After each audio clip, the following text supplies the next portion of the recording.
Hi, boys and girls. This is Dunn here. Wait till I go back there. Yeah, wait. Oh, I'll just edit this out, right? Yeah. Okay. Hi, boys and girls. It's Mrs. Dunn. This is very different, talking to you through a camera. I wish we were all in our classroom together, but this will have to do for now.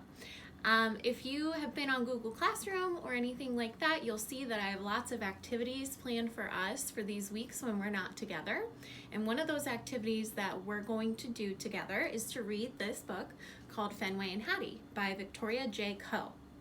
This story, if you look at the cover, what do you think it's about? Now I'm going to open up the front and the back cover because we learned about bleeding covers, where the front picture goes to the back. But does this book have a bleeding cover? No, you're right. So just looking at the front cover, what do we think the story might be about? You see a dog, and it says, a little dog with a giant personality. And the title of the story is Fenway and Hattie. Let's think about that title and what that might mean. Fenway and Hattie might be two names. Maybe you've heard the word Fenway somewhere else, and it makes you think of something else associated with that name. But we have a cute little dog here. So my guess, my prediction, is that this story is going to be about a dog. Now it says Fenway and Hattie, so that's two names. So I'm guessing one of the names is for the dog, and then the other name is another character that we'll learn about as we get started reading. So can you make any predictions about Fenway and Hattie based on the front cover? Good. So let's go ahead and get started reading. As I'm looking at this book, there's quite a few pages. I'm going to look at the end, and I'm going to see just how many pages we're going to read together. 162. So this is a chapter book.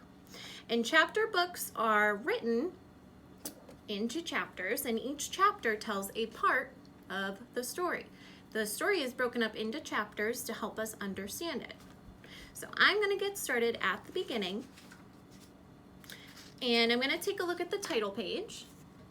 Remember, the title page tells us the title, the author, and the publisher, the people who made the book and printed it so that we could have it.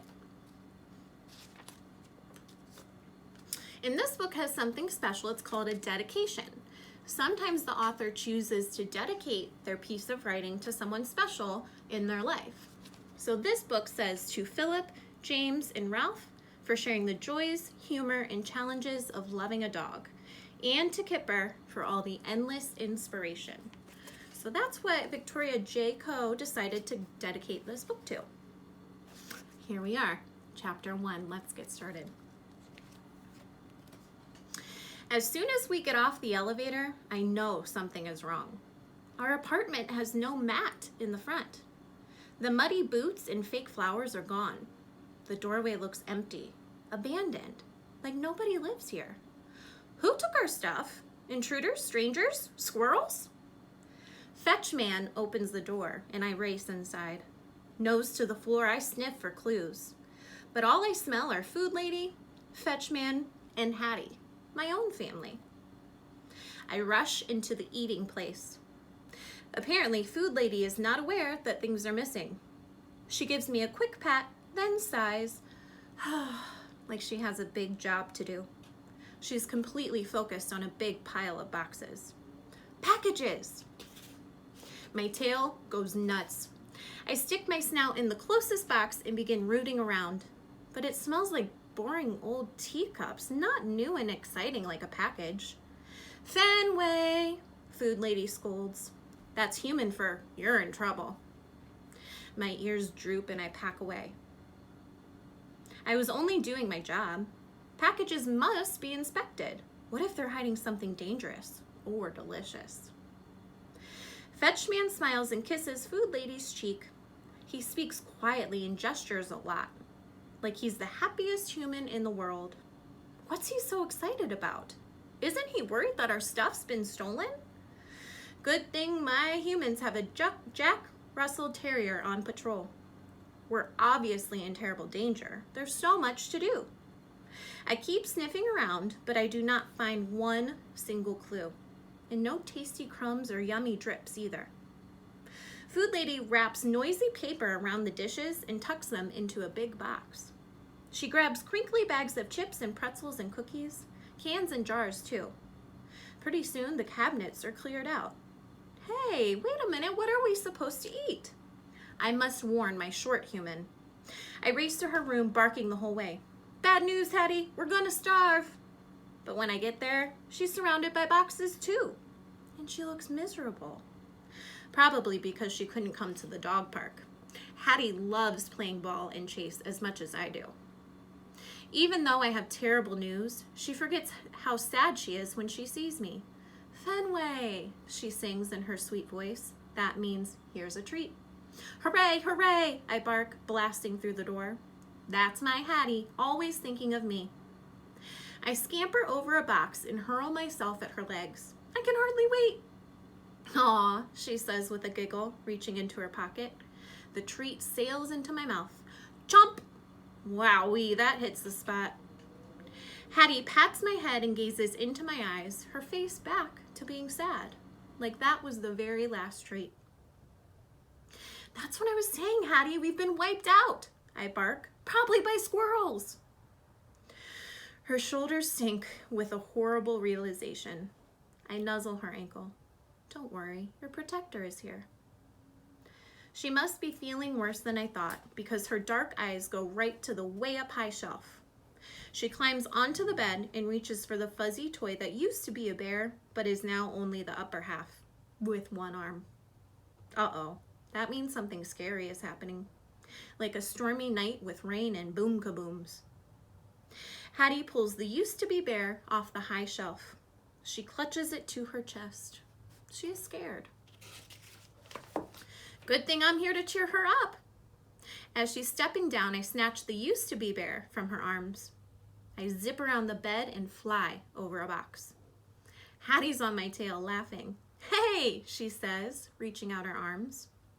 I'm just beyond her grasp. I'm hopping through a pile of shoes when I stumble over something hard. Ouch! My bedtime hairbrush? What's that doing on the floor? Sensing opportunity, Hattie lunges. Drop it! She shouts in a voice that sounds anything but angry. She's fast, but I'm faster. I spring onto the bed. I bury my nose in the rumpled blankets. They smell like mint and vanilla, just like she does. Hattie flops down beside me, smiling. She takes the used-to-be bear and grabs me tight. Best buddies, she coos. She kisses my brown paw, then my white paw. She showers my neck with kisses, our favorite snuggle game. I slobber her cheek as she giggles. She is the best short human ever. Food Lady appears in the doorway. One hand's on her hip, the other's pointing at the boxes. Hattie, she scolds. Hattie's smile disappears. As she jumps up, I hop off her chest. She smells worried. I know how that feels. I wait for Food Lady to start yelling in a bossy voice, but instead, the words I hear are Hattie's. She sounds anxious. She picks up the long jump rope that she brings to the place where short humans with backpacks go. She shows Food Lady a card. I catch a whiff of hardened frosting from the time a pack of short humans invaded, and I warned Hattie that her treats were on fire. As Hattie goes on, Food Lady's angry face gets softer and softer, until it's turned to sad. Oh, baby, she says in a soothing tone. She sits next to us on the bed. Hattie leans into Food Lady's arm. Food Lady strokes Hattie's bushy hair. I nuzzle in under Food Lady's hand. I could use a few strokes too, you know, I whimper, right behind this ear. Food Lady rocks us gently the way she did when Hattie's knee was hurt. She gives us both a pat and gets up. Okay? She asks. Hattie nods and sniffles a few times. Okay, she says, but I know she's still worried. Hattie's sad and scared and packing things. It reminds me of something, but what? If only I could think of it. When Food Lady's gone, Hattie tosses the jump rope into a box. Then clothes, whoosh, and shoes, clunk. She picks up the used-to-be bear and squeezes it tight. And then I remember what this reminds me of. It was right before Hattie disappeared for 2 whole nights. And something terrible must have happened to her, because when she finally came back, her clothes smelled horrible, like burnt marshmallows and squirrels. Oh no, could it be happening again? I knew something was wrong. Hattie is leaving! Hattie is leaving! I spring up and run in circles. She can't go, at least not without her loyal dog. Hey, if I stick by her side, she'll have to take me with her. Wowee, it's the best idea ever. As Hattie turns from box to box, I'm on her like fur. When she closes the last one, she heads for the door, but I beat her to it. She leaps over me, and I chase her to the eating place. Food lady standing at the counter, licking her fingers. She looks up and holds out a white bag that smells like donuts. Breakfast, she calls. Yippee, I bark, racing to food lady's feet. Hattie squeals, then grabs the bag and crinkles it open. I leap on her legs and lick my chops. Hattie bites into a squishy donut.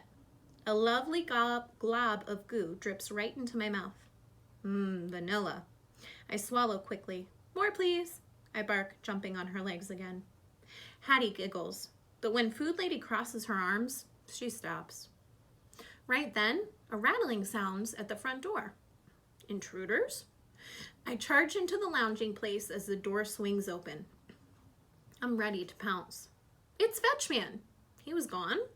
I spring up and paw his knees. I missed you so much, I bark. Is it playtime? But he's all business and he's not alone. A group of large strangers follow him in. One after another, they come in through the door, reeking of coffee and sweat. A suspicious combination. And Fetchman is not making one move to stop them. Hey, who are you? Why are you here? I bark, lunging toward them but stopping a safe distance from the first stranger. He is a lot bigger than Fetchman. Shh, says Fetchman. He grabs me by the collar and pulls me to the far side of the room. Watch out, I bark. These guys are probably dangerous. As if to prove my point, the very large strangers begin lifting the boxes. One of them takes the flashing screen right off the wall. Can't you see they're stealing our stuff? I bark, wiggling and kicking. Let me go, I must be free to do my job. But my warnings aren't doing one bit of good. Fetchman and Food Lady just stand there, watching these evil humans take everything. Let me at them. Seriously, I can take these guys. I pull, I twist, I'm desperate to get loose. I'm about to choke myself when Fetchman deposits me into the eating place. Can't you see what's happening? I bark. If you ever needed a dog to protect you, it's now. Unfazed, Fetchman snaps the gate across the doorway. I'm trapped. What are you doing? I bark. Are you nuts? I jump my highest, but I'm no match for the gate. I can't keep this up for long. My legs are getting tired and my bark is wearing out. Danger is happening right here in our home, and all I can do is watch. And worst of all, I got separated from Hattie when I was supposed to be sticking by her side. There goes the plan.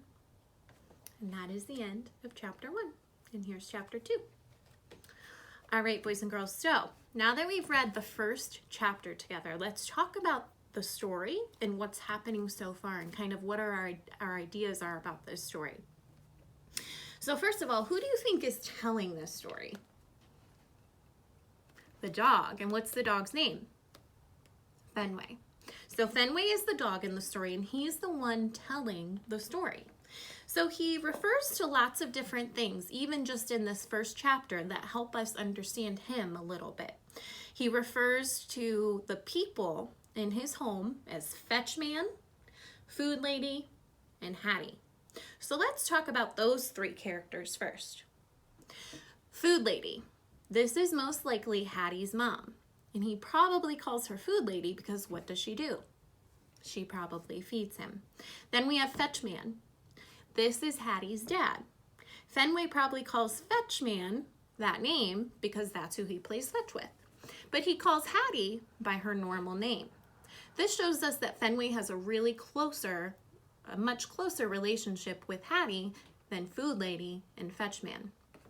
Also, he refers to things or talks about things that are in their house in kind of a funny way. He talks about the eating place. What do you think this is in Fenway's house? The kitchen or the dining room area. Yeah, that's the eating place for Fenway. He also talks about the gate, which is the gate that his family puts up to keep him in a certain area.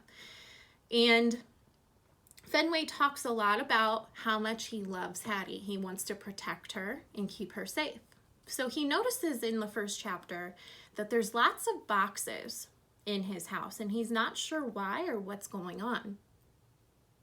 Also, he notices that Hattie seems a little bit sad in that she's packing her things up and putting her things into these boxes. So what do you think might be happening in this story in chapter 1? The family is packing up their things and putting them into boxes, and then toward the end of the chapter, all these big strangers, as Fenway calls them, big strangers, come in the house and start moving their stuff around and taking things off the wall. And Fenway is confused. He thinks these people are intruders and he's trying to protect his family, but his family is like telling him to leave the big strangers alone. So what do you think these big strangers are doing, and what do you think is going on inside Hattie's house? Most likely, Fenway and his family are getting ready to go somewhere else. They're packing up their things and they're getting ready to move. So that gives us a little bit of a prediction for chapter 2. Fenway is sensing troubles and he thinks that squirrels or intruders took all of his family's belongings, and he notices that Hattie is sad. So let's see what happens in the next chapter.